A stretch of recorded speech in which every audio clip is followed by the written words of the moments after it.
Okay. So yeah, Saturday, June 22nd, and Eric's on his way to ITP. Augustine, what's up with you? And why can't we see you? Yes, I turned off the video because it's a recorded call, and I'm having more and more problems with the fact that it is a recorded call. Mm-hmm. That's about covers it. It's not, I leave them unlisted. So they're not publicly available. Just letting you know. Hello?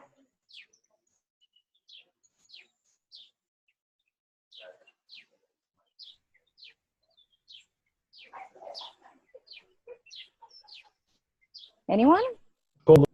Yeah, it just makes me uneasy. So I don't need the additional uneasiness. So I'm just gonna keep the video off at least, Okay. Try to be careful what I say. Yeah.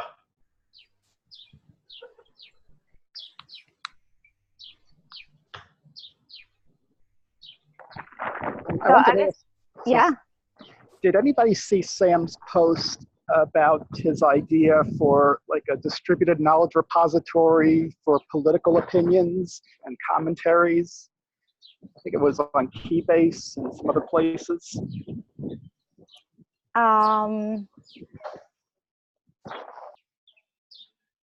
No, I didn't see that, but that's exactly what we were discussing last week, what I discussed with him.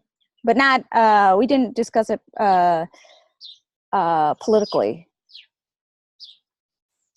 Yeah, it seems that he wants to look into that because of a lot of misinformation, especially with the U.S. elections.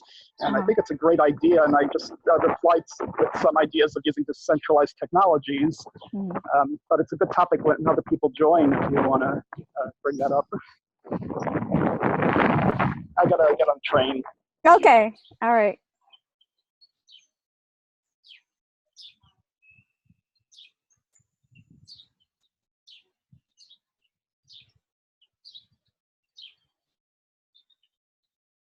So Augustine, how are you? Since it's just us, you have to talk to me now. What now? Sorry? I said it's pretty much just us since Eric is getting on the path.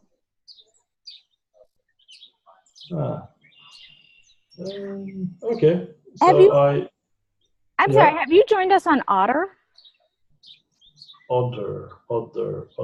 I don't know. I joined at the non-Slack, and I joined at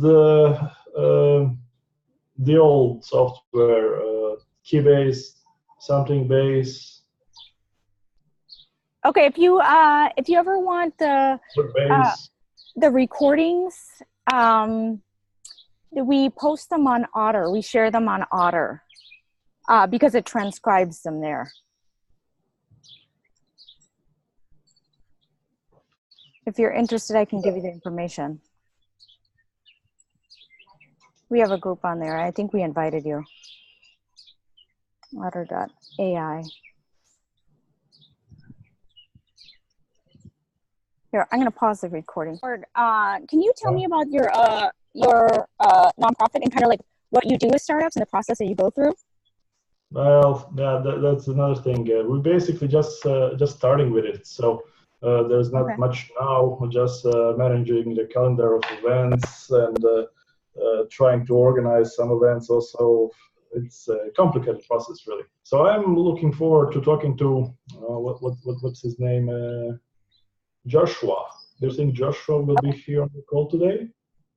I have no idea. I don't know who's coming, actually. No one said. Yeah. So do you know how many of the interviews have been completed so far?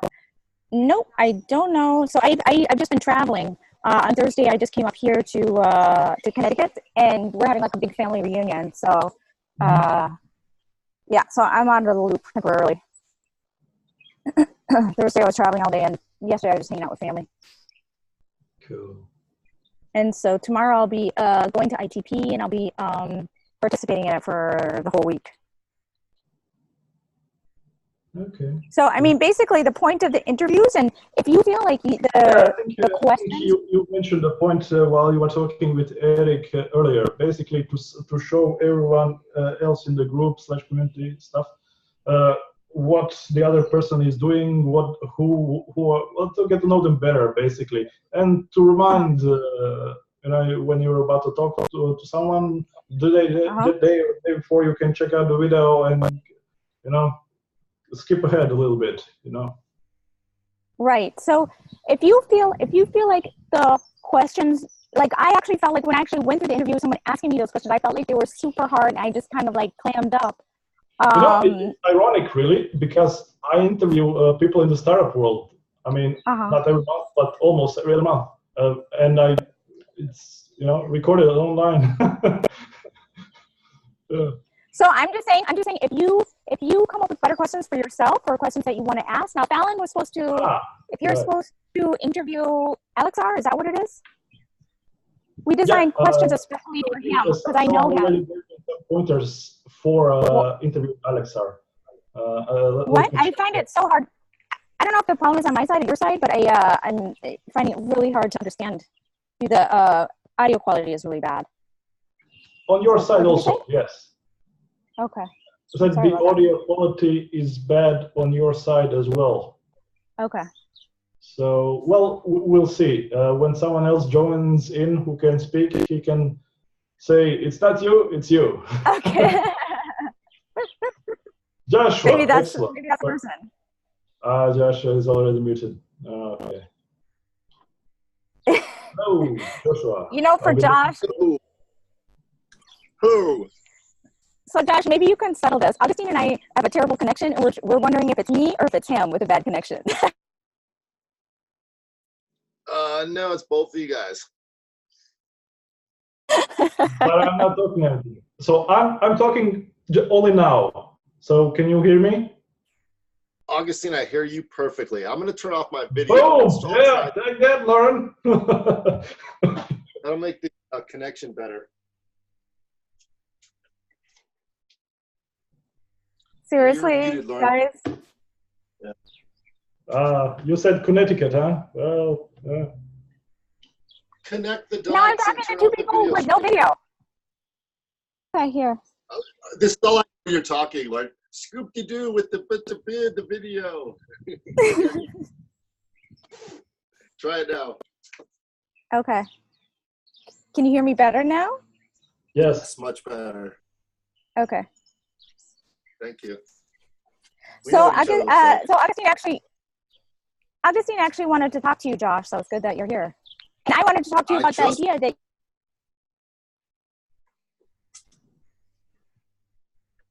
Are you muted? Yeah, I'm not saying anything. I'm waiting for you to. It sounded like you were gonna say something, so I was waiting. Oh, I was just saying one, Augustine wanted to talk to Josh about something, and I wanted to hear what Josh is into that you mentioned. Well, perhaps can Josh say what he's into, and then I can talk to him. Because basically I wanted to talk to him about Udemy. Oh, yes. Let's talk some. Yeah, but we can do that on a call after the call if you have time. I'll make some time for you. Yeah, thank you. Because I've been wrestling whether or not to create a course for, let's just say sometime now. What is this course on? Again, with the questions. Damn it, Lauren. You're killing me. Oh my God, you can't see me rolling my eyes. Yeah, I can probably feel it. I know it makes sense. I mean, I was on the other side of these conversations for over 10 years. And there was so many startups saying, oh, I can't tell you my idea. It's secret and whatnot. And I was like, bullshit, you have to. I mean, you have to pitch it. That's how you get feedback. That's how you see if it works and whatnot, which is true. But in this case, I'm just too hesitant. Yes. I Okay. guess, I talked to my friend Raphael. I kind of did this like deep dive into innovation, and he's kind of like a serial entrepreneur and pretty successful. And his philosophy was that the more you keep your idea a secret, like it's the next $1 billion idea, he noticed that the people who were the most secretive didn't actually go anywhere. So that's kind of my philosophy as well. Because I feel like, in fact, just these things, not Josh Bridge, but Josh Vile runs these things. So Joshua is the starter of Inspiral. And so he actually has kind of like these practice pitches where people in a group are constantly doing 5-minute pitches and like explaining their idea. So I guess that's kind of my philosophy of like, I think that most entrepreneurs are kind of too secretive, and I feel like success probably comes from the opposite, being extremely clear and being able to like pitch something really well and get input from a lot of people. I don't know. No, I agree completely. Like I said, I went full circle. So I've been in my startup community since the very beginning for 10 years. So I've heard startup pitching. I pitched my startup before. I went through basically pitching courses through startup accelerators and programs and whatnot. I pitched internationally. I even went to conferences to pitch. So I totally agree with you. However, like I said, full circle. Sometimes you come back to the idea. Basically, I don't want to talk about it before I can secure one or more internet domains and possible social media accounts. Okay. Probably domains. Yeah. Yeah. Also, sometimes it's complicated. Yeah. But I completely understand and I agree with you, Lauren. If it's a startup, especially B2B or B2C, you need to pitch it and practice it. I mean, I even worked for a startup accelerator and startups were pitching to me. So, it's a circle. Josh? It's both. I was just going to say, you guys are both right, because Augustine's still forming his ideas. So if he pitches it before it's really fully 100% formed, which is what you're talking about, Lauren, that's the best time to pitch it, then he's losing his power. He's losing his inspiration, his drive, his internal, he talks about it so much that it no longer becomes exciting or real or even want to do it. So sometimes you got to keep it to yourself. Actually, I've seen these examples too, but no, this is not it. This is simply I don't have the funding to secure the even start, not just to start, to even secure the prerequisites. Let's call it like that. The prerequisites that will allow me to start freely talking about it. Okay. To protect myself from opportunists, domain squatters, and social media account squatters. Which, if you have any experience with internet domains and accounts, it's a real thing.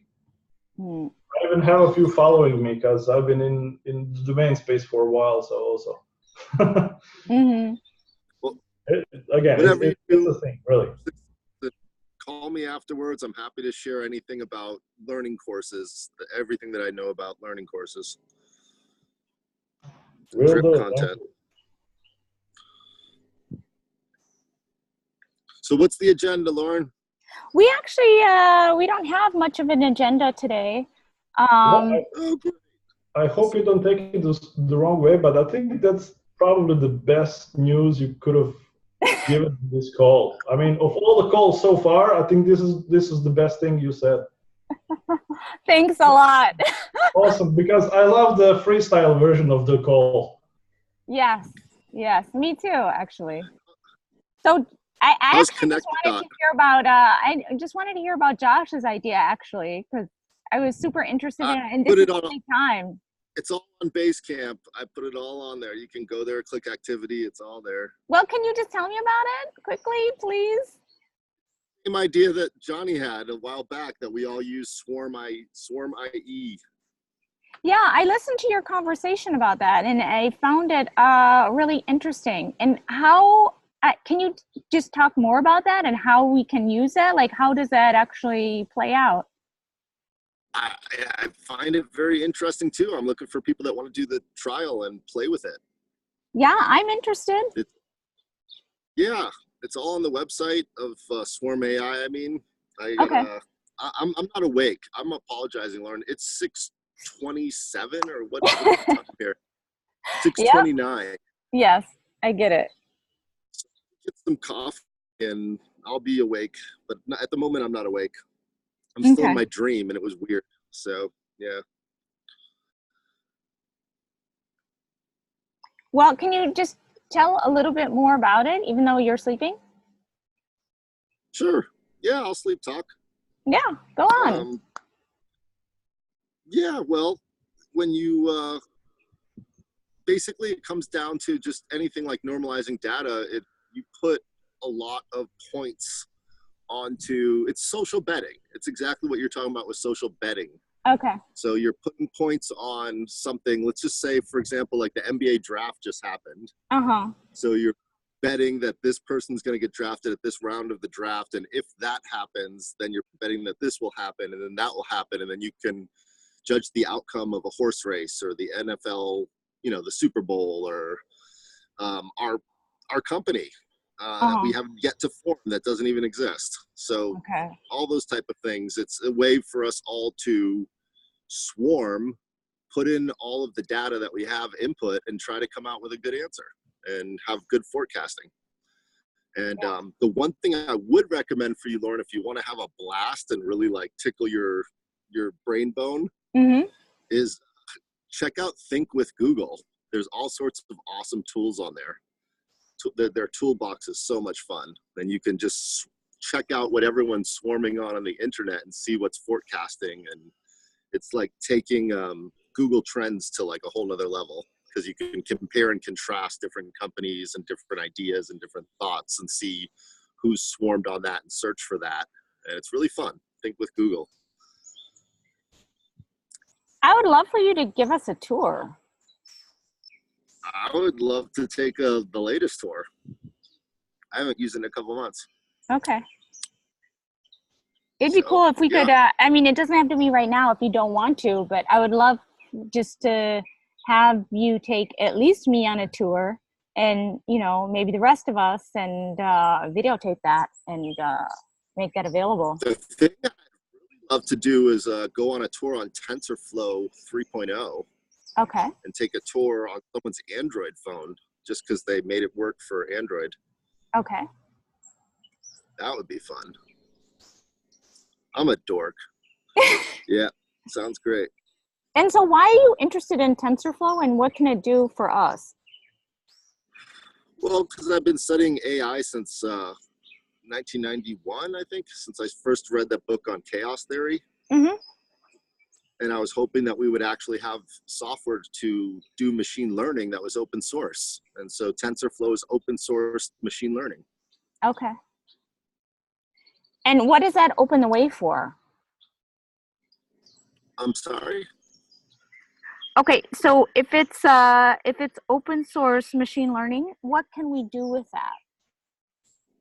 Well, you could identify every spider in your house. That's what one little girl did. Google. She created a machine learning where she put all the pictures of the spiders in there and then connected it with all the descriptions of if they're poisonous or not. And you can use it to do better farming.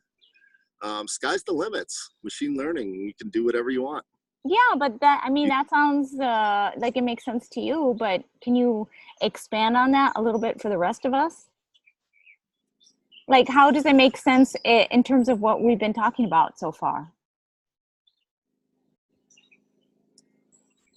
Be a little more specific. That's what I'm asking for you. Like, you're just like the sky's the limit, but I guess examples were helpful, but I'd like to know more about what we could do with it. Sure. Well, have you played with Google Lens? No. If you go on your iPhone, just download the generic Google app the one that comes up with the little search bar.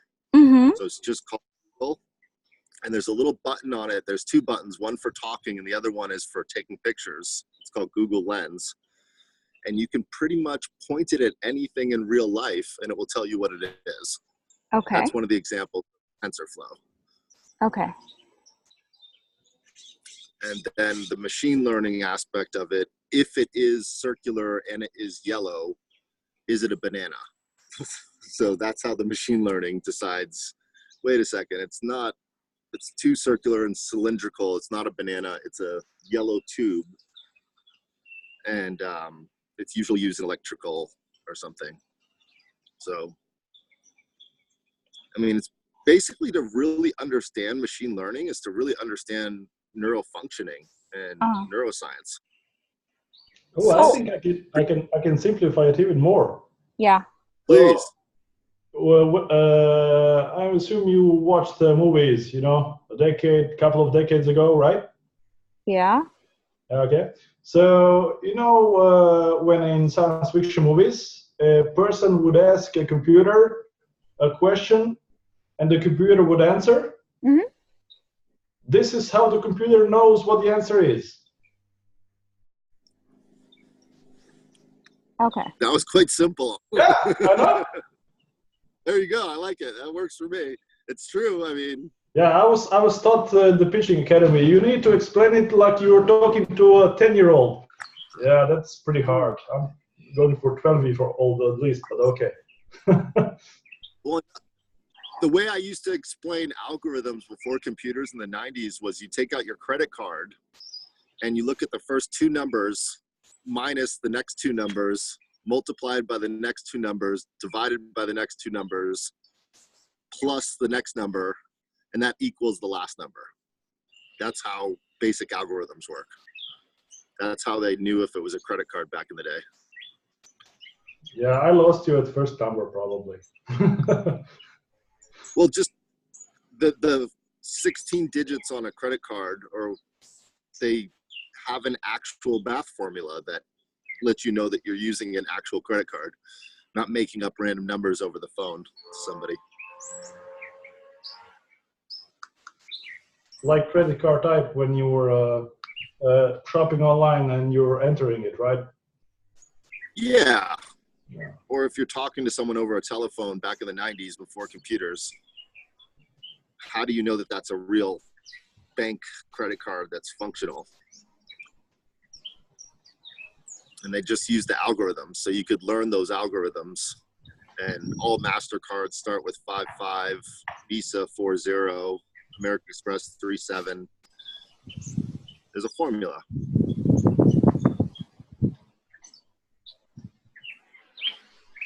So Josh, what do we need to form a company for specifically? What do we need to form a company for? To make money. Yeah, but what functions do we need from forming a company specifically? What functions? I'm not sure the ask of the question. Okay, what can we not do that we need a company formed in order to do? Feed villages in Africa. Make sure they're not all educated just in French, because Macron is spending $11 million right now to make sure that his soft power takes over the African continent again, because everybody's loosely speaking French and English, and he wants it to be French. I mean, is there something specific for tax purposes, or something specific that we need to do? I mean, we have Charles's nonprofit. I'm just wondering what the parameters were, like what specifically forming a company would do, and where it would need to be formed, and what kind, in your opinion? Sure. Well, protect ideas, protect assets. That's another reason. And how would that protect assets and ideas? Because it'd be registered to the company that we all own. What would? The ideas, the work, the things that are created. And how do you register ideas? Depends on which country you're in. Does that work? Because I don't think that works. I don't think you can patent a trademark or a patent or something, but for ideas, I don't think it works. Okay. You don't think it works? What do you mean? I mean, I don't understand that. Yeah, it's the same question. How do you protect ideas? Well, you put them into a system and you write them down, and then you can actually, especially on the internet, you can protect them that way. So you can put some meta code next to it. So if someone tries to use your pictures, for example, of processes and flows, and it's on a website, then they say, well, who actually owns that picture? And you can register that with Adobe. And if someone uses that, you can say, hey, if you're going to use that, we have a certain way we'd like you to use that. Creative Commons is a great way globally to protect ideas, and you can do attribution. And it helps to have it to a company, because if it's an individual, it's very hard for an individual Of to course, have yeah, you enough need a company resources. there. Yeah, I get it. But It helps. I'm just wondering if we can. Licensing software is another thing, Lauren. Mhm. It really would be nice if, let's say, a license for Swarm AI costs $50 per seat per person per month. Getting group rates is a great way to bring the prices down so that we can all afford the software. That's another reason to start. And what kind of company do you need to have formed to get that discount? It depends on which software you're using. So for group rate, I mean, think of like a company like Costco. How do you go into Costco and buy things so cheap and get a little card as a club member to that company? If it wasn't a company, how could they put everything in all those warehouses where you could buy them so cheap and be a member of the club? I'm just wondering because, for an international group, it's not an easy question to answer. We worked with Chris, and I'd like to see if the agreement that we formed with Chris could be recognized in such a case, and what we would need to do for specific things. I don't think that's an easy question, actually. I see where you're coming from. Like, what's the point of forming a company versus working freelance individually? No, that's the question? not really my point. My point is that we're a group of international people. Where to form a company? What kind of company do we form? What is the minimal viable governance that we need to actually do the stuff that we need to do? Because a lot of people go through the weeds of forming a company, and it's a really overkill in terms of what they actually need to do. A lot of people are not ready to or should be forming a company, but I personally think a platform cooperative would help us leverage a lot of resources. Okay. And it also helps to raise money too, because if, let's just say, we all put in $100, that's not very much, but if we had owners of the company that aren't necessarily people that are working, but they're putting in the money to invest, then it gives us more resources and more leverage. So if we have 1,000 people at $100, that's $100,000. I mean, what would you do with $100? And what is do you know the procedures of forming a platform cooperative, especially when you're international? Charles Blass is the one to ask on that. And the new school in New York, the whole division that I would like to work with PKE to form an international platform cooperative. Yeah, I was hoping, I was hoping to meet Trevor last year at Open Co-op, but he didn't come. Yeah, I helped form a food cooperative in California. I've never formed an international cooperative, and I've been looking into that for the last year with Aaron, because that's basically what a DAO is. Yeah. So very interesting. And then also another thing, it helps with governance too. because then you know who can speak on behalf of the group and do that legally. Yeah. That's very interesting. That's what you have law and governance. Hey, Colin. How you doing, guys? Got my hat here on today. I see everybody's blank, so this is all good. We're a podcast now. Yeah, I'm low on bandwidth because I'm saving it for my clients. I only have 6 days left, and if I go out, then I'm screwed. So I'm trying to save my bandwidth. And Lauren's having when her video's on, it's hard to hear her. Same with Augustine. So I see. That's why I popped in on Johnny by mistake. Then I went back and saw, oh, it's Lauren's room. He was actually talking to some guy, although I didn't have any audio, so I couldn't apologize or I just bailed. Was he naked, Colin? It was just pictures. I can neither confirm nor deny. Okay. Yeah, no. So no, I like this conversation, and I think it's one of the things that I'm looking from the PKE is actually services to help me be a better freelancer / enable my projects / understand how I could become more fundable. Like, I think we're somewhere between a mix between a GoFundMe project. Like, for example, ITP could almost be thought of as a GoFundMe or GoFund Us. But I think we're definitely looking at ways with different connections. Like Josh is talking about working with Aaron, and we're talking about working with Chris. Johnny's also working with various other crypto strategies with trying to stitch together other people to a common goal. There's a lot of posturing of the unknown going on, or the adjacent possible, I guess is the good word that I've heard. And so I'm looking for the adjacent possible myself. Should I go out and get a number and start taking, donations towards the Knowledge Olympics? Should I, try to raise $200 million to get this underway? Yeah. Or should I do this? Or should I do this through, PKE and convince all of you guys to remind me that I got to go and raise money for this thing? So it's a little bit of boundaries, a little bit of what you expect. I think it's a mishmash, incubation, I guess, an incubus of a sort. I don't know. I think that's the wrong word. I learned what incubus was. Scratch that from the record.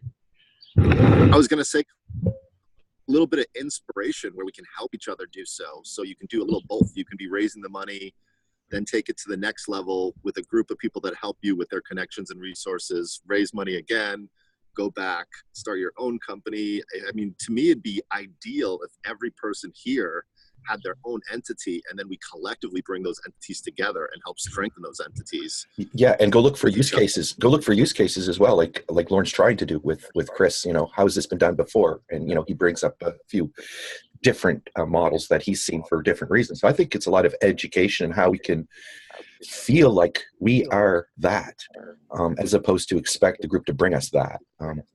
Exactly. Like, if we're going to be in control of our data in the future, do we really need Google anymore for doing that? If we're going to be in control of our money, do we really need central bankers doing that? Like, they're different games, but I think as individuals, we look to the old models, and we got to learn new ways to represent ourselves and be fundable, be accountable, and control our profile. Speaking on new ways, I really wanted to bring up with the group today, Lauren, this is what's on my mind right now, is Facebook's announcement of Libra, their own alternate currency, which they just announced that they're launching. Oh, great. I think that's a big Yeah. We could have our PKE currency too. That's the other thing is it's a big deal. Yeah, currency in the future is really what we're all meeting about, because data control and currency, those are the two main issues moving forward in the world. Yeah, and how do we feel empowered as a group to work on these things and not look for somebody else to tell us how to do it? Like, so how do we stitch it all together? I think that's what's happening. So how do we find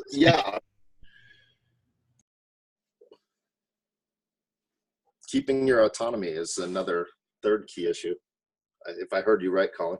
Yeah, well, I think we can't expect that that's a problem with the GCC, where wrestle with the word I and we. We're both, depending on what's going on. Like I'm a small part of ITP. I'm a medium part of PKE, and I'm a huge part of, Knowledge Olympics, knowledge trails. Yes.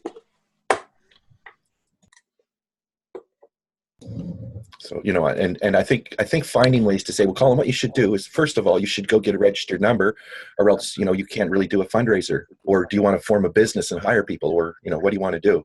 And I think we should have these templates and models, examples of them to say, oh, why don't you work towards this? Why don't you work with Lena to see if she can show you how she does fundraising? Or, because I think I remember there was one person I met, and that was their job, to work for a particular organization. And that's what they did full time. They were a fundraiser. And, what did they actually do? And congressmen, apparently they spend all of their time calling for money. I didn't know that. 2/3 of their time are calling people for raising money to get reelected or whatever they do. I don't know. Oh yeah. Well, I think the thing is that all of the frustrations that we go through in all of this, in governance and in like what kind of association we form, I think that it's clear that all of these pains are leading us to a place where we're trying to make it easier for the next generation to do this and to have more help in doing it. Because clearly we need facilitation, but how do we get that? Well, what if we look what the last generation did for us already? Mm-hmm. What do you think of that? Yeah, I mean, one of the problems is there's just so much information that there seems to be a problem with discoverability. Like, what information do we need? We can find any information, but there's just so much.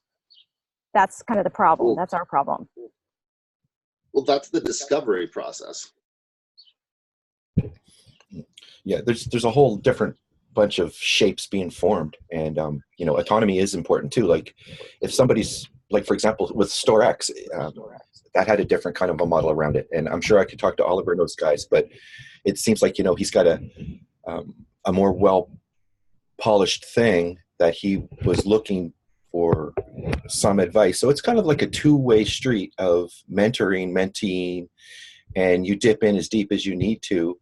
And we don't really have any micro contracts to say, well, okay, if we together are going to focus this kind of attention on you, which we really want to do, but we also need some kind of a commitment where you're going to, in the next 6 months, be able to help pay that back somehow with other people that come along. So a two-way street of bartering the mentorship until we do have money. It's very interesting to think about all of these different people sticking together, knowing that they're not, the unknown part is quite large. And like Lauren said, we're trying to figure out ways to make it easier for other people and ourselves.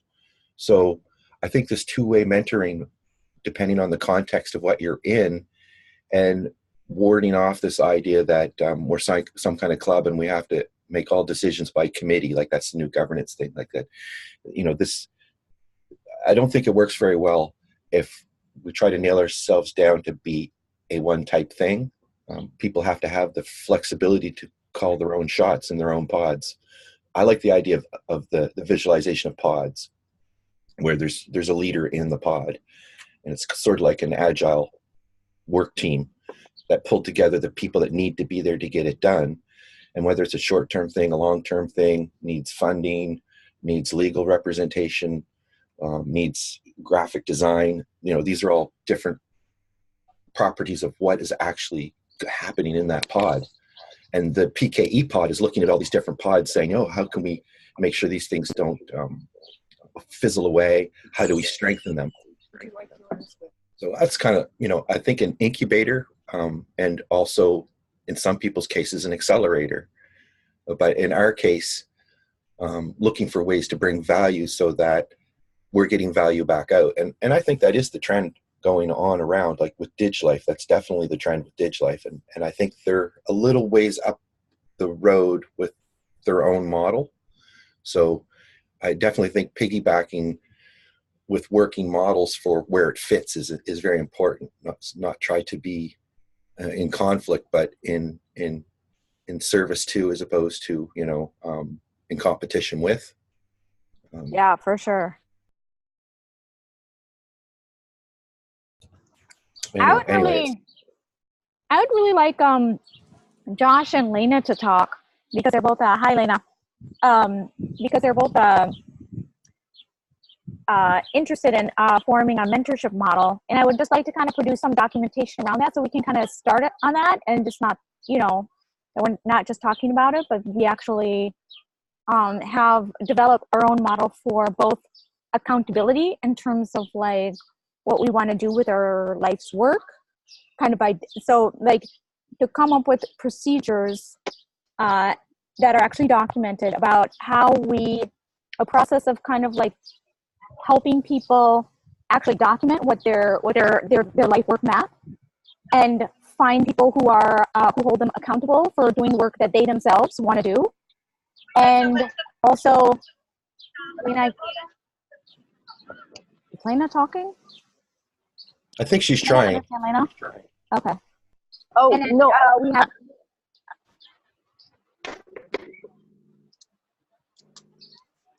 Lena. Okay, sorry, I heard that she would like to hear something like it, so I unmuted myself, but I didn't try to say anything. I'm in the middle of the beach rain now, summer rain, so everybody's running away from the beach, and I'm in the coffee shop, so this is what I'm at now. So, like, yeah, I was kind of even challenged myself, shall I attend this talk or call or not, because, like, you know, you have formed a project that has clear deliverables, so I don't see how can I contribute to that in relation to supporting Johnny, what he's trying to achieve. So I was like, you know, what am I going to do on call today? So I called Augustine and say, oh guys, what are you talking about? And he said, oh, it's a freestyle. Okay. So I can join.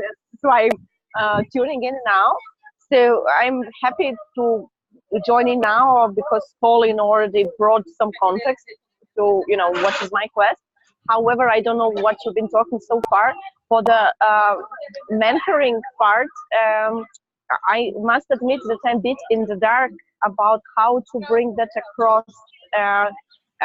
across professional and geographically distributed teams, because the models that I have experience with were in corporate frame, and they've been kind of clearly set up. For example, in the commission, we had the model that was supporting like one-on-one, and it was designed to support senior officials helping younger officials too, because it's always a big question, you know, how to give back. And obviously you have to have same you have to have a basic understanding of professional reference. So it's like, you know, it's not like I can be mentored by somebody who is blockchain developer. It's not going to work, never ever. So the idea of like a senior blockchain developer can support and mentor a developer who might start it now, but it's also tricky. So like I think that the whole the peer-to-peer space, it's lacking more coherent mentorship and onboarding model than any other space. Like, but I'm just repeating myself. Why? Because everybody's starting on a very, very high professional level, and they are catered for, they are supported by mentorship, usually within academia, because if you debunk our space, you would find 80% of people coming from that background. So this is not their quest. And why is not their quest? Because like academia, as rigid as it is still like, it is catering for that. So what I heard from Colin so far makes sense. However, I think it's additionally challenging in distributed teams, and when you don't have proximity, when you cannot, you know, put people hands-on. And so I don't think that I can bring something new and exciting. This is still kind of my quest. I think can work on personal chemistry a lot. And if somebody, you know, if you click with somebody and you can see that they're recognizing your curiosity, that there is enough trust that you see, okay, I can invest in that person, and that person in turn is going to deliver. The tasks have to be as clearly set up as possible at the beginning, you know, so that you can say, okay, I'm supporting you to develop this, and this as a professional competence. However, I would like you to do this, and this for me.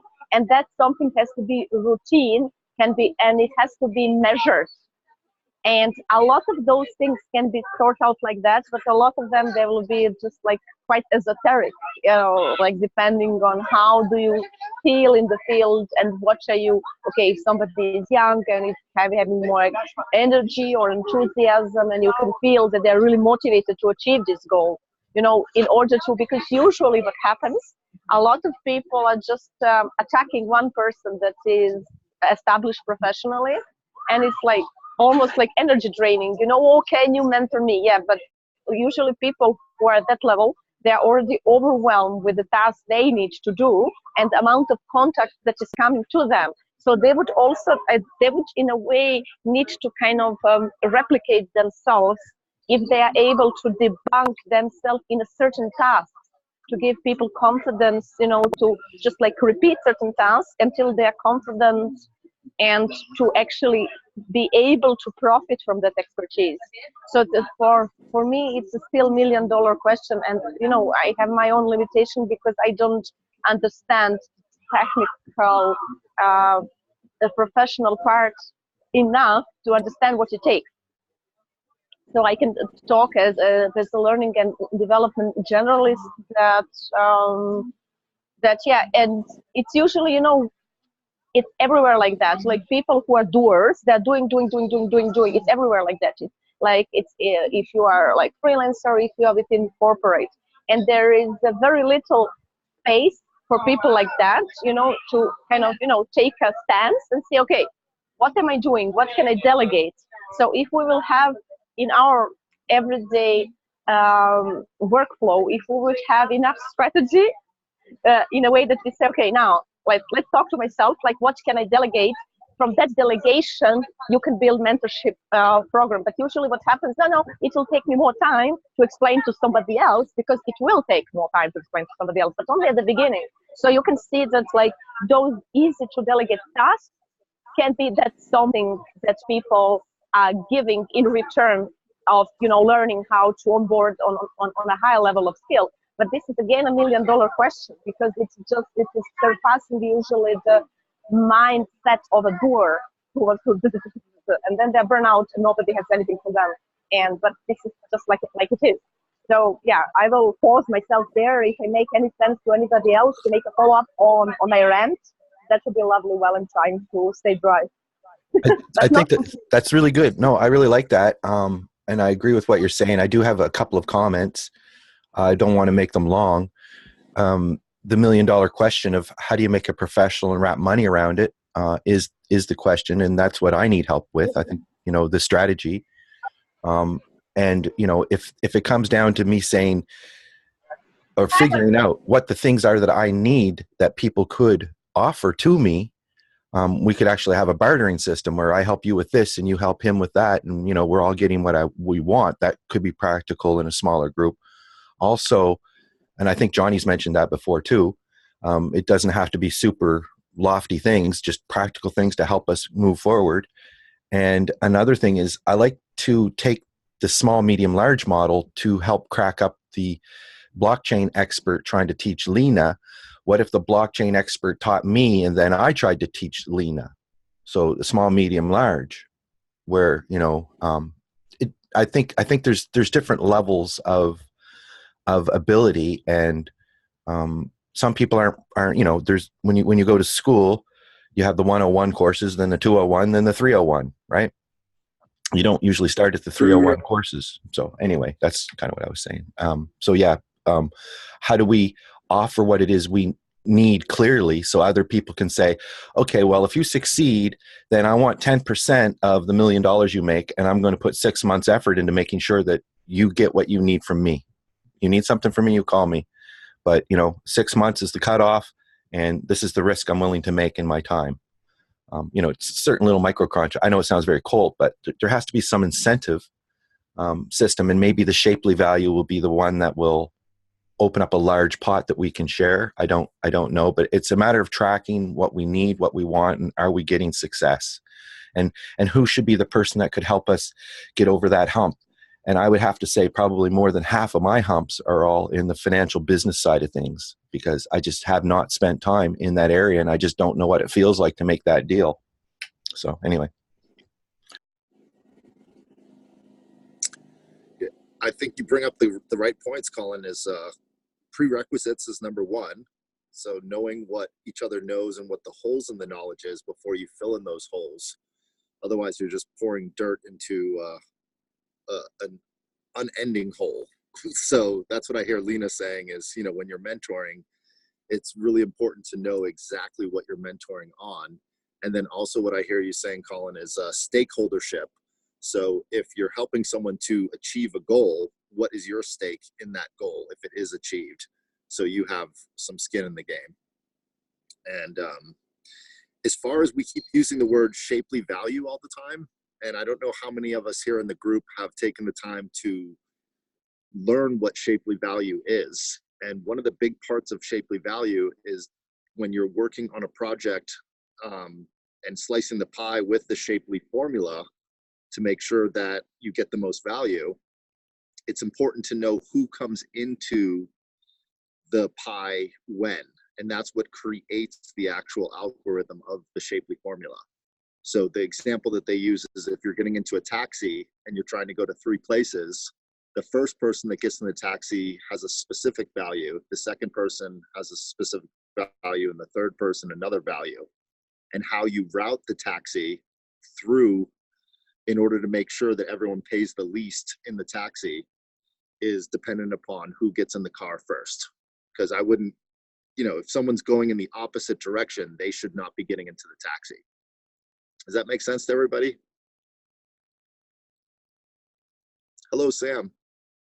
We're all Hey, Sam. We're freestyling today. The question is, how do we collaborate to our greatest effect? And what is our strategy and structure to help strengthen that? Not a big ask.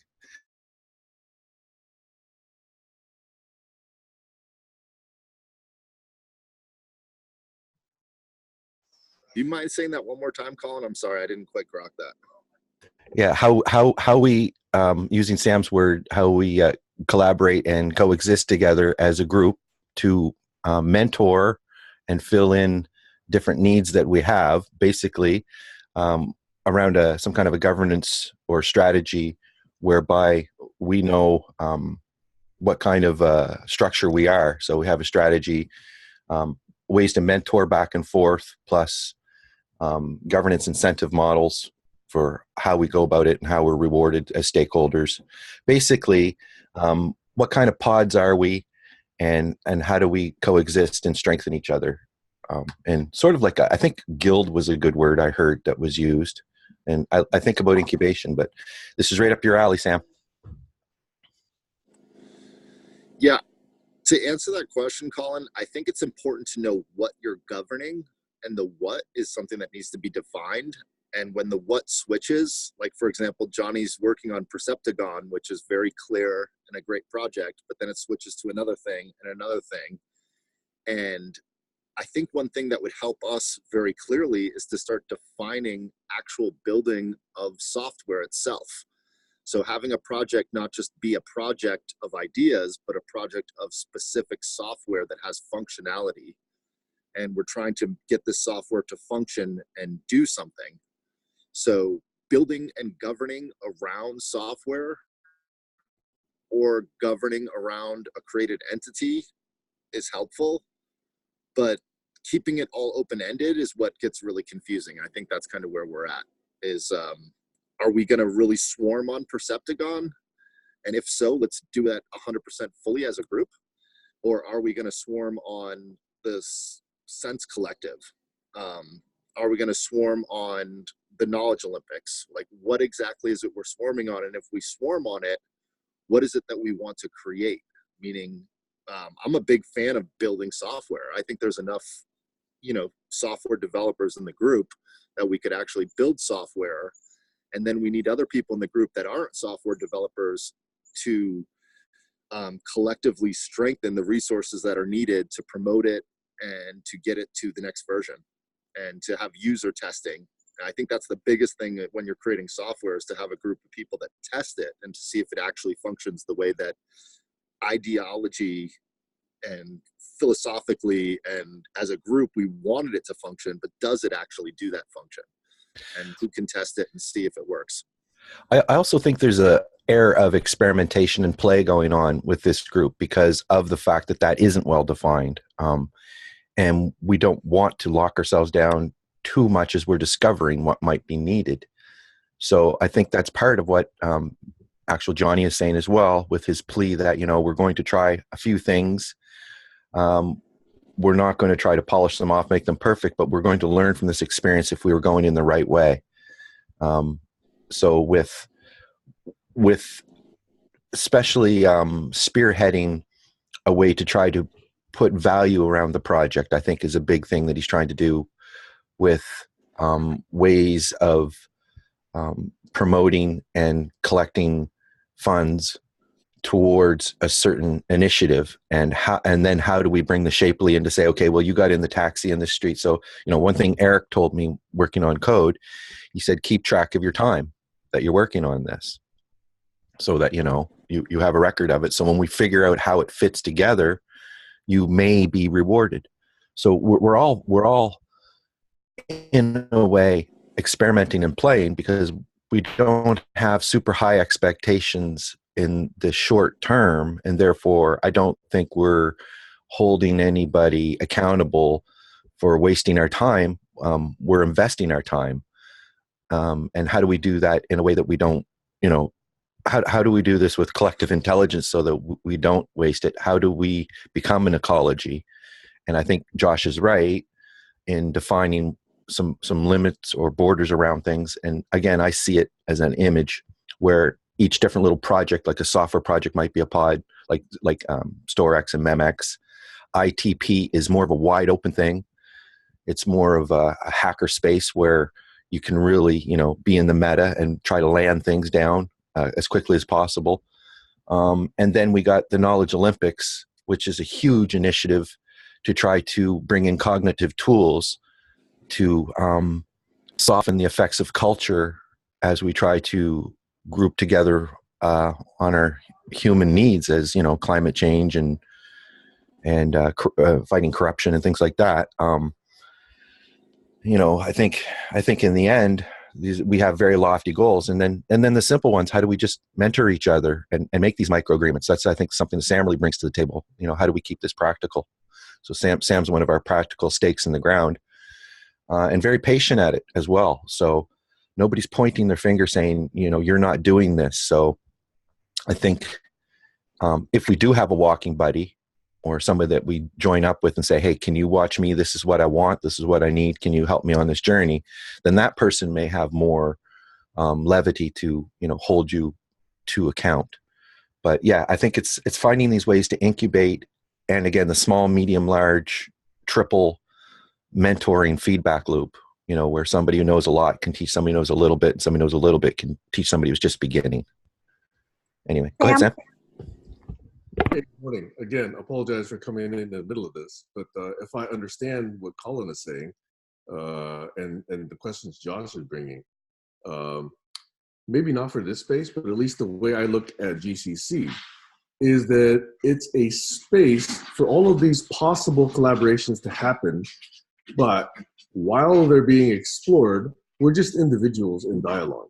And the speed or energy with which these projects can come together and start really doing things and taking action is limited by the speed of agreement, in my opinion, okay? If we can make agreements, we can actually do those contracts, or, you know, how-tos, or, you know, whatever you want to call them. Contracts is a very triggering word for other people, but these are agreements, okay? Very well-defined agreements. And until you have a willingness to make agreements, which in my opinion is an enabler for collaboration. It is not a detractor. It is something that's very powerful for allowing agreements, for allowing collaboration to happen, okay? So to me, collaboration happens at the speed of agreements. That's a new thing I just wanted to express here, okay? And in GCC, we've had a difficulty doing that because agreements has been a triggering word. It is not a triggering word for others. Like, for example, I noticed that PKE has done a number of agreements together, okay? Now, the formality, the definition, the trust, all that sort of stuff can still be explored, but at least the willingness to make agreements has been there. So that's my personal view on this, is we've been slow in GCC because we really, really, really tried to be super careful that agreements are not these debilitating, concrete, written in stone kind of things that are just going to kill us because they were made years ago and they no longer apply and they have penalties associated and all this sort of stuff. I hate that notion of agreements. But when it aligns action and it aligns interests and it aligns objectives, those I think are very positive aspects of agreements. So anyway, to me, I just want to throw that in there as the speed of agreement will help and very much greatly determine the kinds of collaboration you can do. Over. Yeah, I was just going to say, you came in right before Lena was talking, Sam, and we were talking about mentorship. And when you speak of agreements, I think a very simple agreement that can be made is someone has a specific knowledge, another person wants to learn that knowledge, and you're agreeing that you're going to put a specific amount of time and teach as much as you can until that person can learn what they want to learn. So if the person is clear with their ask of what they want to learn, and the agreement is made that I'm going to spend this much time, and then ask, hey, did I do a good job? Do you know what you didn't know before? That sharing of knowledge itself is the value that we're providing to each other. And I think that's the key to a good mentorship. And also, hopefully it goes a two-way street. And that's what I've always, for me personally, I've mentored quite a few people and been mentored. And when it is a two-way street, it's a real win-win for both people, because there's a lot of things I want to learn personally, but I don't have the time to go and do the research. So if the person I'm teaching does some of that research and then comes back to me with a bunch of information that they need to collate or go through, I hope you're okay, Sam. Once they're very clear with what they want to learn, then it comes down to knowledge isn't something that's static, it's dynamic. So it's always moving. So it's very helpful to be able to take a grasp of what other people know about that, not just what the mentor knows. Like, for example, we were beginning the conversation with Swarm AI. How many people here in the group have used the software? And that's what I was bringing up. I haven't used it yet. I've been researching it for the last 7-8 months, I think since July. Jesus, it's been a year. Mike, I think his name's Mike McGraw, Colin, the friend of mine I have that's also in Canada. He's the one that brought Swarm AI to me. And in grokking it, there's a lot of possibilities, but until you use it and understand how to use it. And I think there's so many tools that we have that we think we know how to use, but we don't. And if we can collectively learn together, we can all mentor each other.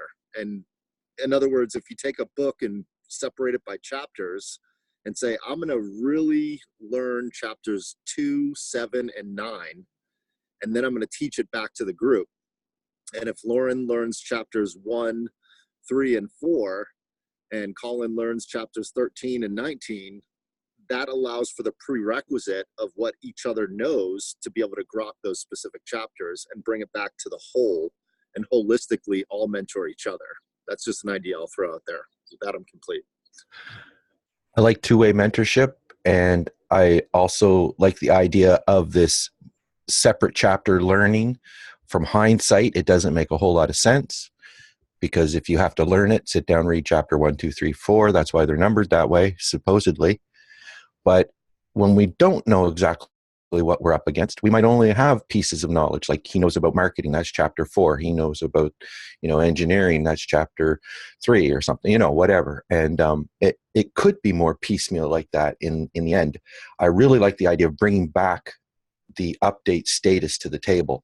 That means you've done something and you got something to move forward. That's like the stand-up meetings in Scrum. Like, this is what I'm doing. This is the story I'm working on, and this is how it's going. And I could use a little help if anybody's available. Anyway, I think that is the mentoring, the storyship, I think is very important, because we're building together some kind of a narrative, and it's not 100% clear on what we need to make. I guess the narrative is governance, from what I see, and micro agreements are a way to focus in a little closer to the ground. And I'm working on knowledge trails, is how to be very specific about what it is, and it's still completely meta when I'm talking about knowledge trails. But at least at least I got something I can hold in a shoebox and smile about and say, yeah, it's a knowledge trail. So, you know, we got these different levels of unknown. And I think if we can make these things clear to each other, I guess it comes down to the pods again. What are the pods? What are the pods we're working on? And what are the boundaries? And how can we strengthen them and make sure that they're going to be incubated and survive? And the ones that aren't, well, they say fail and fail fast, right? That's how we get around a lot of these problems as well. Sitting and stewing on something, you know, we got a large bunch of diverse people that might be able to help us move along and move ahead. So there could be different kind of little tracks that we could set up. If we could make them cognizant that, you know, you've been procrastinating with, you know, and Lena and somebody else might come and say, I can help you with that procrastination, because that's happened to me before. So what is it again you're trying to do? And it's going around this quest game. Like, are you focusing consciously on aligning your message to move on to the more serious dialogue about the topic, or are you just willing to jump on any topic that comes by? You know, or, you know, are you looking for a job, or do you got one? Anyway, thanks.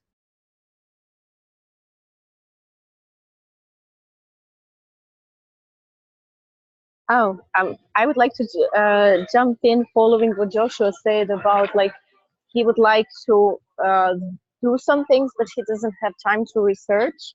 And that's one of the things that I was like actually paying people in the past to say, like, it helps only if somebody can put even attention on something. That's also already valuable mentoring, like whatever that is, that you have a different conversation, that somebody's focused on something and says, okay, let's make a deal that until, I don't know, Wednesday, you will research that for me. Or that I would like to do that, but I don't have time. So whatever, I'm researching about fasting now. Because, and I'm so happy that a friend of mine who is a life coach kind of decided to bring more attention to that to me. And he was like, hey, Lena, how are you doing lately? How is your weight? How is your health? How about this? So even though, like,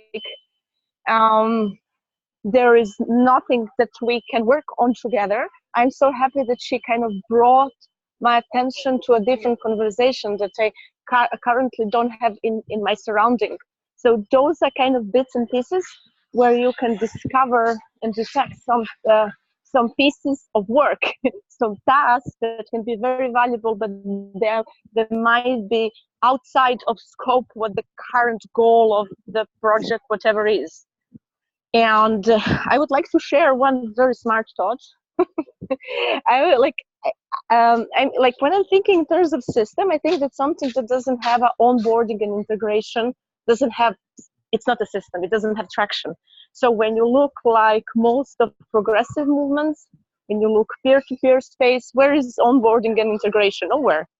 So this is unfortunately what the old system is still doing better. Because, and this is how bureaucracy came along. This is the whole historical development of efficiency that is around that, because they figure, okay, now if we debunk something, the tasks, and if we have a boss who is going to supervise that, and he's going to, or she's going to look how well you perform those tasks, then we will give you new chunks of work, and we can upgrade you to perform on a different skill set. And since they do still have proximity, this is the efficiency that is now eating alive the planet. And the effectiveness that would, I was thinking, naturally come from progressive peer-to-peer collaboration is just doesn't go anywhere, because it doesn't have a natural traction. How I see it, at least, you know, doesn't have onboarding, doesn't have integration, doesn't have proximity. And it has too high level of skill sets, and it's very hard to do mentoring from that level. So this is where I'm repeating myself a bit, But what I would say that, yeah, if we are thinking even a bit broader, what somebody else, you also need to have very relaxed conversation to figure out what is that something that somebody who is coming with curiosity and wants to learn from something. You have to really tune into each other to see, because you don't know what will open out of that. And I would just like to end up with my observation about integration in an onboarding in a world of activism. It's a disaster. So I know that late Aaron Schwartz was doing amazing work. So he was able to bring together IT tools and the people. So he was the one who was fighting SOPA, and he did a very good work out of that. But I don't know if I have seen anything like it now. So if you, for example, and that is where was my frustration pain coming in the last 3 years when I'm trying to volunteer extensively to to free the internet from censorship. It's just not working because you cannot find a mentor in that space. There are different reasons. But when I figure it out, it's not only skill, it's not only there is a lack of attention. Everybody wants volunteers, nobody knows what to do with volunteers. So if they would have well set up system, that can bring more hope to a political change that we want to see.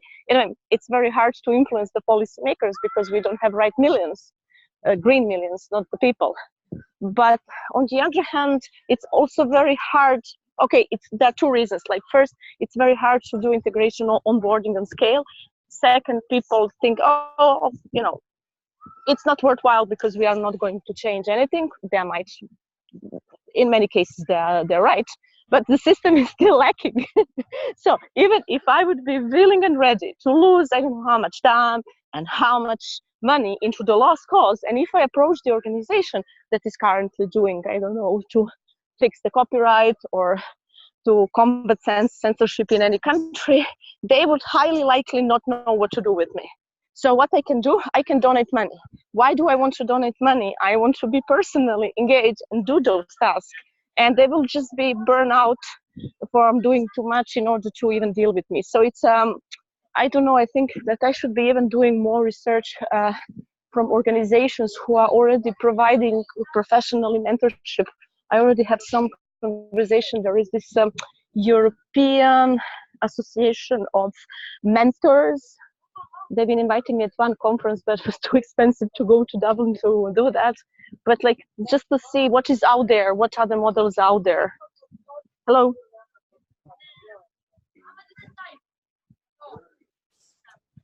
Yeah. It definitely sounds like a journey and a quest. Yeah. A journey around the world. Yeah. So I don't know if I made sense to anybody, if somebody more wants to make a follow-up. No, you made perfect sense to me, and you just keep reminding me how much it's easy to go wide on multiple things as opposed to go deep with one person. It's easy in our P2P groups to go very wide with a lot of people on a lot of subjects and stretch, and almost stretch so much that we snap, as opposed to keeping our integrity whole and diving deep with a smaller group of 1 or 2 people so that we can get to a deeper level. I mean, the word PhD, philosophy doctorate, means that you're going into one specific subject so deep that you're learning the reason why that subject was created in the first place and the entire history of the subject. And then you become a philosopher of the subject and get a degree. And that philosopher degree is a PhD in that subject. So which subject is the question, and then which small group of, I like triads. I really like Sam's idea is to have 3 people. So you have 2 people that you know, like, and trust, and you have 2 mentors, one that's keeping you on track and how's your health and how are you doing, the other one, hey, how's your research, how's your deeper understanding of that, let's dive deep and ask some of those more philosophical questions about the subject, and let's see how deep our knowledge is together. and having more than just a one-on-one, but having a one-on-two and a triad. It really helps. I think a triad is really good for mentorship. I think just one-on-one, you know, if that one person is not available and you're really excited and inspired and want to go deep and that other person isn't there, at least you have another person to talk to and repeat back the knowledge that you learned, and have that other person repeat back what you think you know in order to dive deeper into the subject. With that, I'm complete. Sam? I think you raised your hand, Sam. Yeah, I did. Thanks. Hey, so I'm still listening. I'm just trying to connect into the conversation here. About 2 or 3 things that I was curious about. One is this issue of mentorship. To me, mentorship is, of course, a special kind of collaboration, but it implies so much. It implies continuation. It implies in looking out for someone. It implies really being proactive to take care of that person's usually career, but let's say growth. So I was curious how, in that sense, that notion has come into this discussion, because it seems like a lot of expectation and a lot of responsibility. So I'm just curious about that. The very most basic form, though, when Josh was talking about an example of mentorship, about asking someone, hey, how do you use X, Y, Z? To me, that's a much less expectation dense kind of collaboration, right? So the most simplest form of collaboration, just a simple request, or you could even call it an action item. And you can, of course, build the complexity up from that. So, from action item all the way up to mentorship is a huge spectrum. And I was curious what people wanted to see. Hey, kids, out of mentorship that was so special and made sense in this context. So that was one thing, and I'll stop there. If, I'll bring up other things later on, but that was my first question. Over.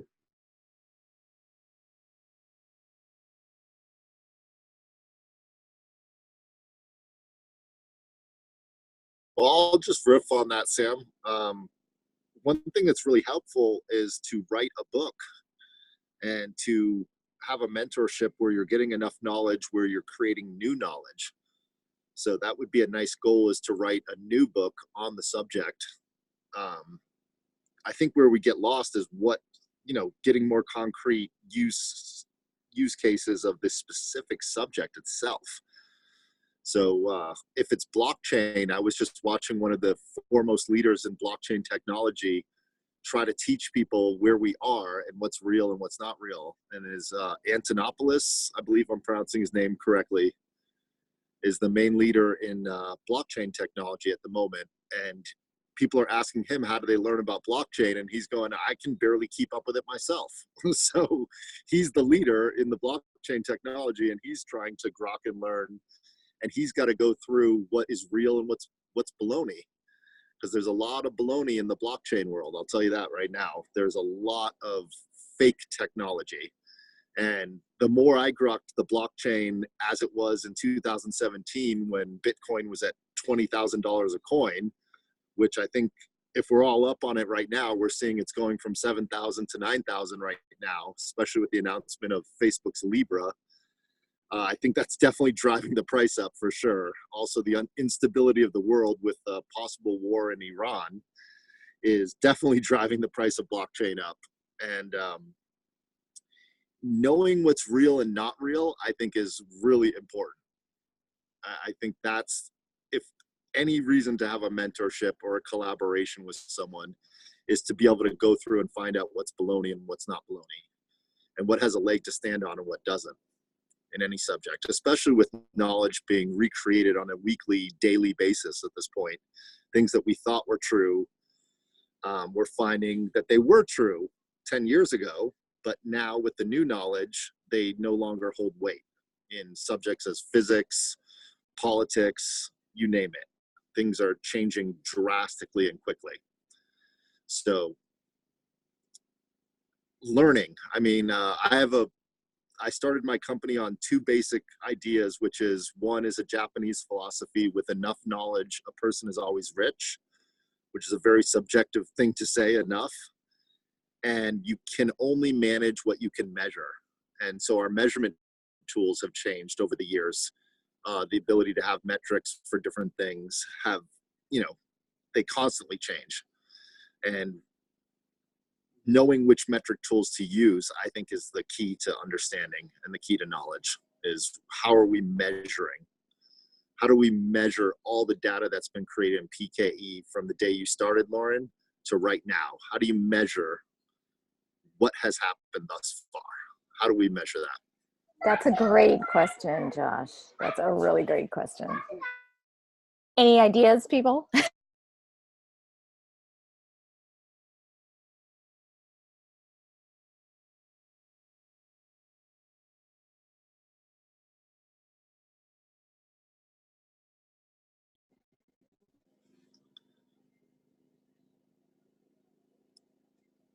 Nope.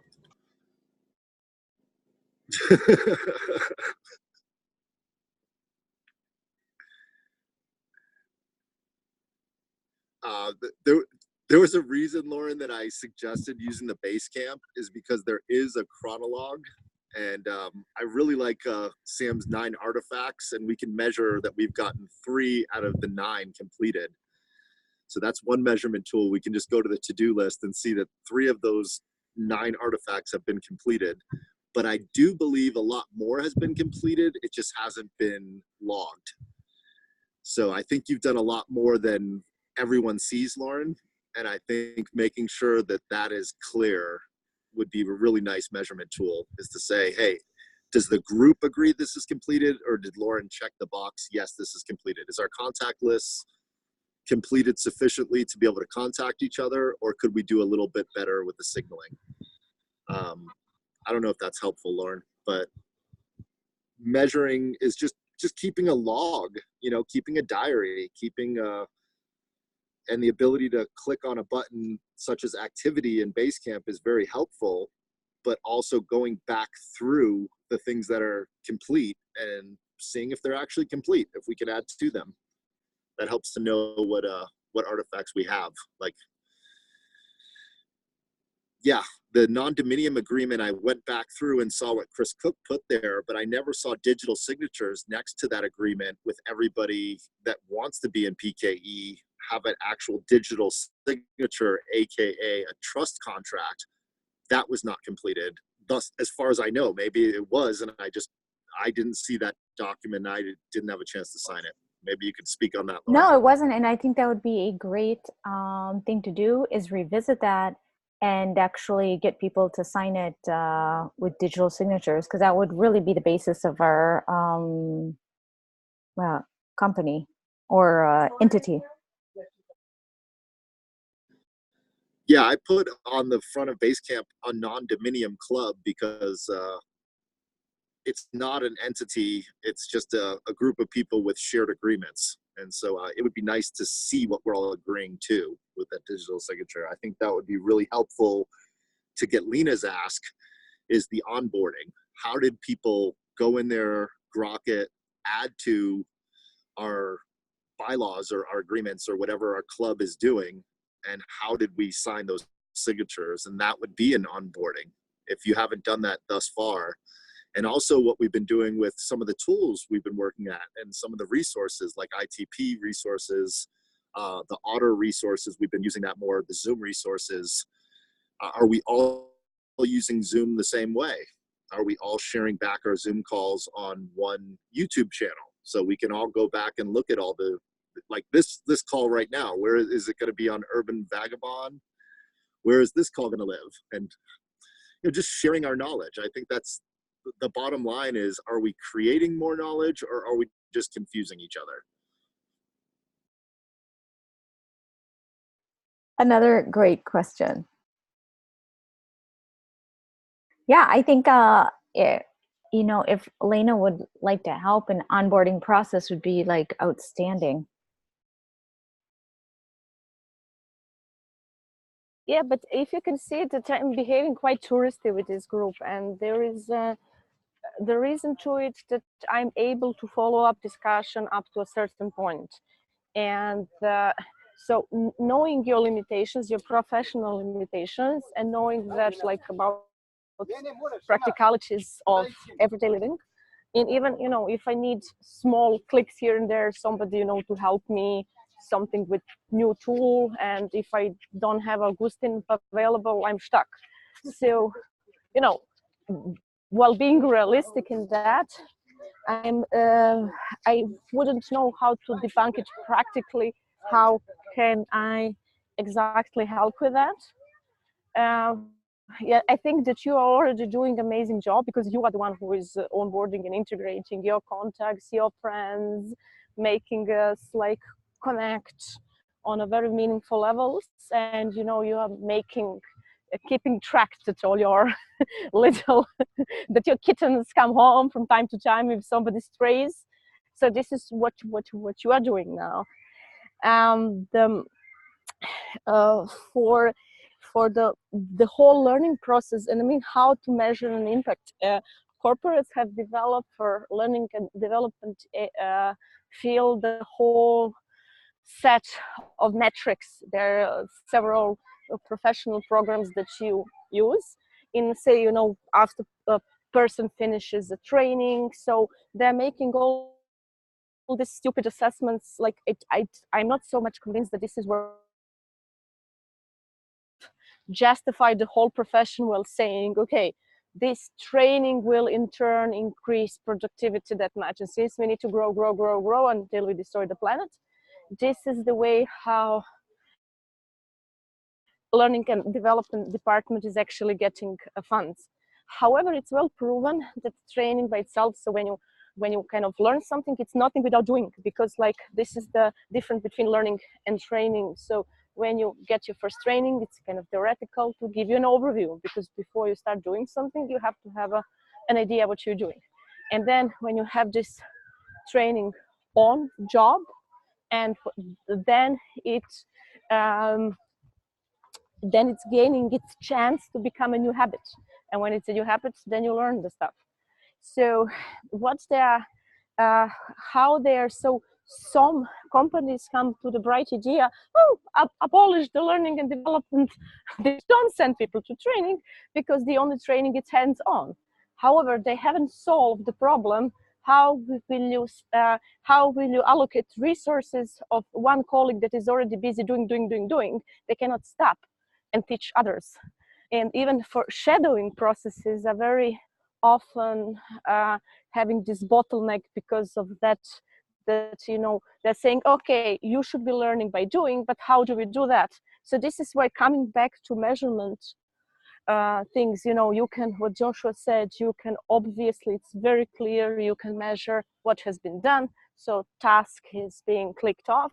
But I think until you have group who is able to have a basic workflow processes and say, okay, we are doing now this. And then obviously Johnny can be doing with few other tech people. I don't know if he can be doing that or not. But let's say if they together, when they're in the workflow, then you ask the question, how do we measure that? And for some other operations, like for example, what are you doing now, Lauren? It's always difficult. So always it's difficult to measure this glue function management, whether there is a function of learning. So usually that kind of female role, it's most difficult to measure, because we look at KPIs, and KPIs are defined in a certain way that you have to do those things before you achieve your KPIs. So another $1 million questions, yeah, or maybe million Bitcoin questions, because Joshua just said the thing is it's rising again. Yeah, so if somebody can help me also how to set up my practical things around it, maybe I should allocate some time into doing something, because now I have set up my income scheme in a way that I have plenty time and still plenty money, so I'm good. But then just like lacking this kind of incentive sometimes, because I'm feeling good when we are on the call, but then 1 week passes and PKI is just something that is there, like on Facebook or Keybase, that sometimes works, something doesn't work for me. So this is where I can find my own, because if I would have a traction of a project already behind me, then it would make more sense for me to do the outreach and to onboard into something. But unfortunately, I think that because professional expertise and traction, it is people who are on the high level of overview who actually have something that will be doing that. So either will be Johnny or I don't know, Joshua or whoever has a project, because they have the professional traction driving them, or it would be you, Lauren, or somebody else who is intentionally putting a lot of effort into community management. I think that's it.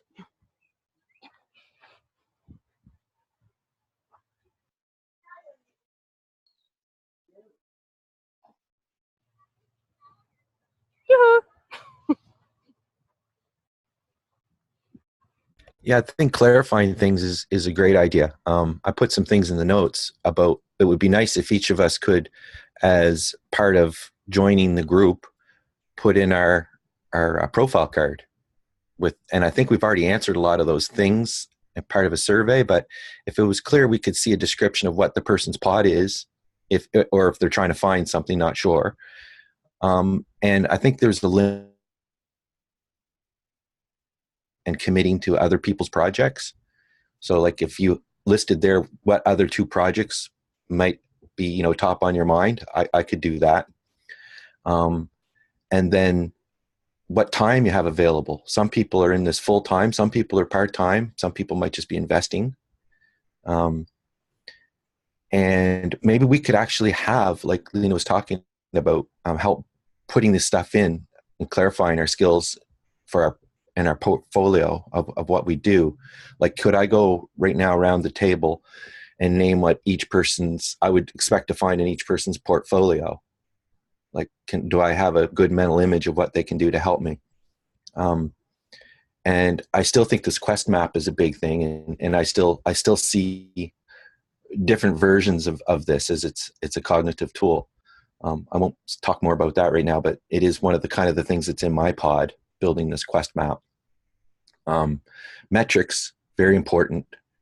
And I got some ideas. I won't say anything there, but Shapely is one of those. Okay.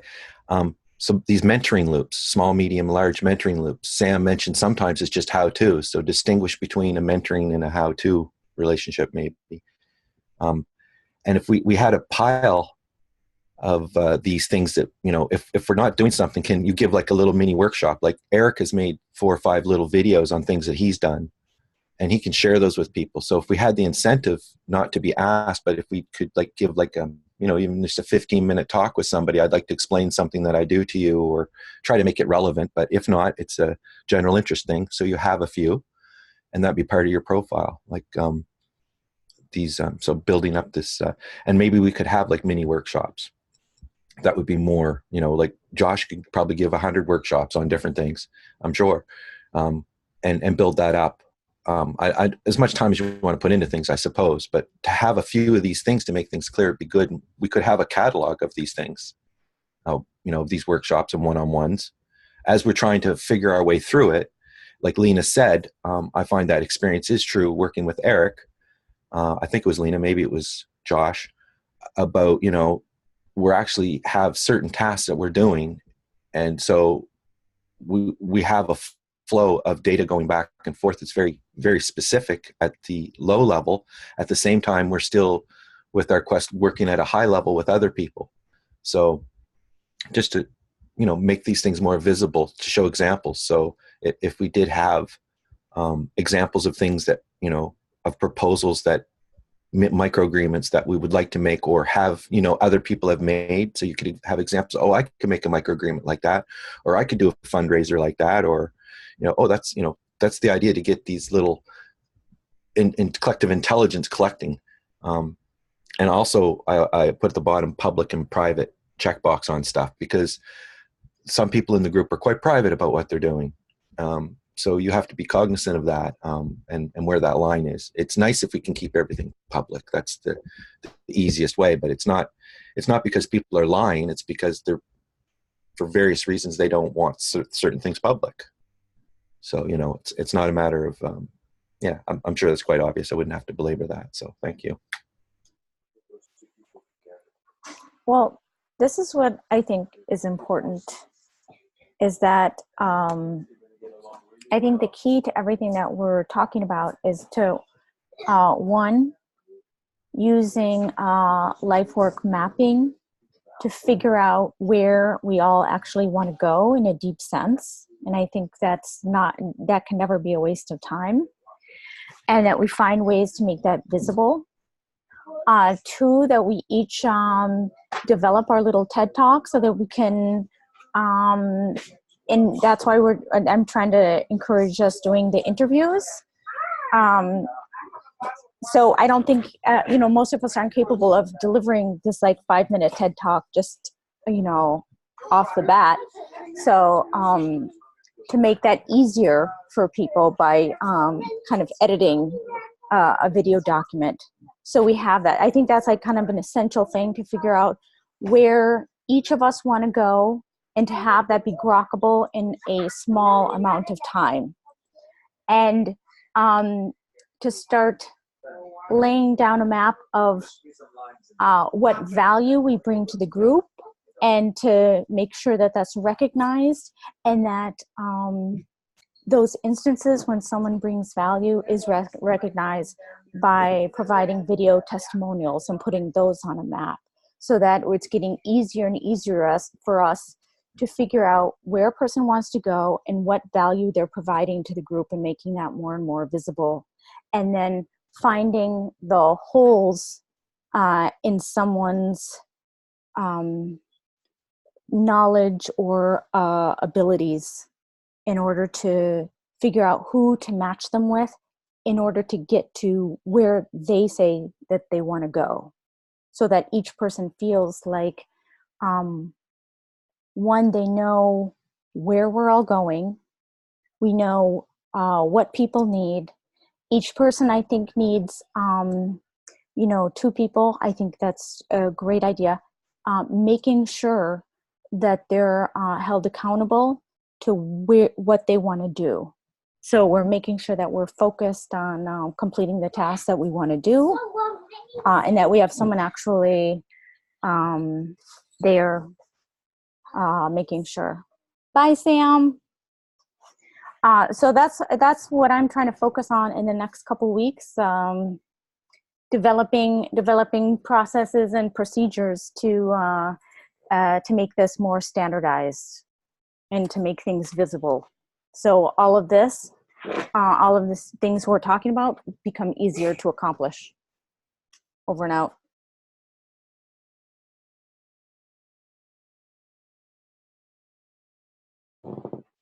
Anyone? I also did a whole presentation and I didn't get a lot of feedback from a lot of you.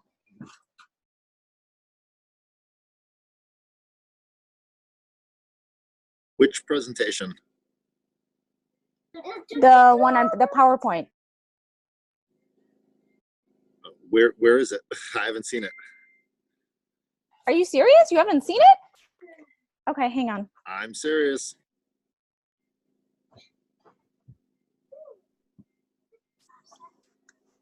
I'm copying and pasting it.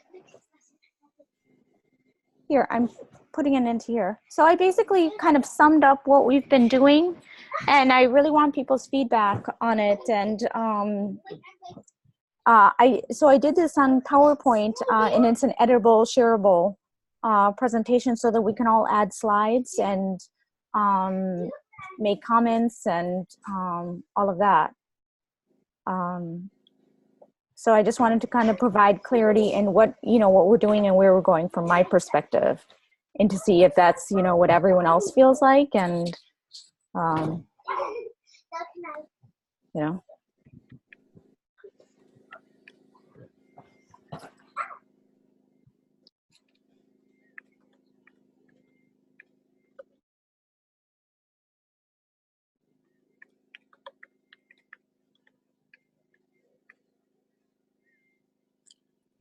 Sounds like an ask, Lauren, actually, that, as part of the group, I think this is a general activity that we should probably check off as a done to do, that we've gone over it, looked at it, and commented on it, possibly contribute to it.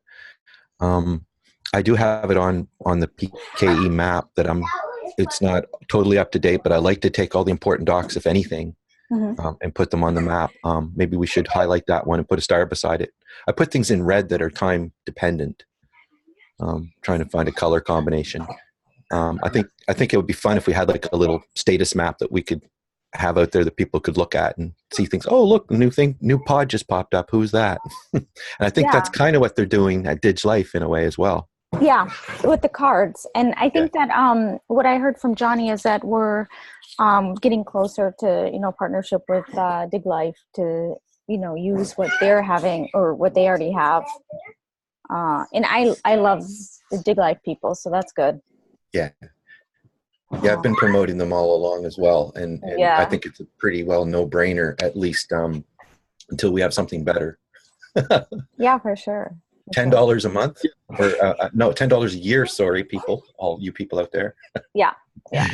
Is everybody, Lauren, on the contact list for PKE paid the $10 a year for DigLife so we can sort of have symbiosis and work side by side so that everyone that is in PKE is also in DigLife? So over in DigLife, I've seen, I think Colin is there and Stacy is there and you are there and Sam is there and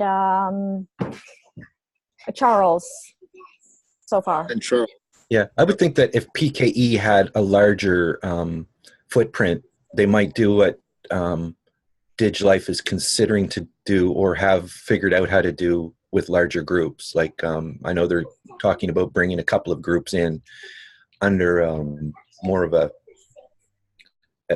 group membership plan. So, it could be that DigLife could be like one of these main hubs. And you were talking about the same kind of thing. This is right up your alley too, Josh. So you probably know more about it than I do. Yeah, well, that goes full circle to the conversation. Why should we form a company? Is then we could go to DigLife with that entity, get a group rate, so we could get 100 people. Then we could onboard another 7 people to PKE with that group discount. So I'm going to run Sam's meeting, and I also said to Augustin after this call that we would talk about his Udemy. So I just wanted to say, Lauren, I put inside of Basecamp, there's a little thing called automatic check-in for an hour. So everybody, I'm annoying them every day for the next week if they've seen your presentation, so you can get some feedback on that. Thank you. And, enjoy being smacked around by your kids. I second that. And they can be annoyed because they didn't come to the Saturday meeting. This is still the official meeting, right? And Sam and for Sam and Josh, it's very early in the morning. Yeah. Very so early. Colin, can you tell me? I'll be there. I'm gonna go and say hello to Augustin, and can you let Sam know? Yeah, sure. Udemy sounds really cool. Okay. I'm doing Udemy course right now. Yes. All right. Is there anything else, Lauren, before we go? Or Lena? I really love what you said, Lena, today. I want to say thank you for coming in the rain.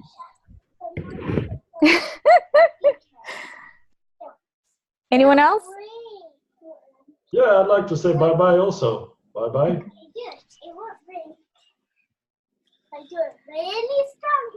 See you in a second, Augustin.